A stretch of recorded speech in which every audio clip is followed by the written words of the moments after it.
আল্লাহ পাক বলেন, মানুষ এমন যে তার প্রতিপালক যখন তাকে পরীক্ষা করেন, সম্মান দান করে, তখন সে বলে, আল্লাহ পাক আমায় সম্মানিত করেছেন।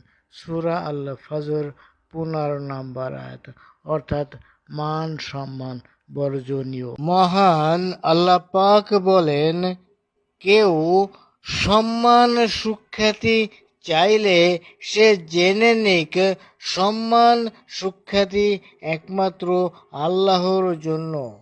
সূরা ফাতির 10 আয়াত। অর্থাৎ সম্মান সুখ্যাতি মানুষের জন্য হারাম। মানুষের জন্য সম্মান হারাম।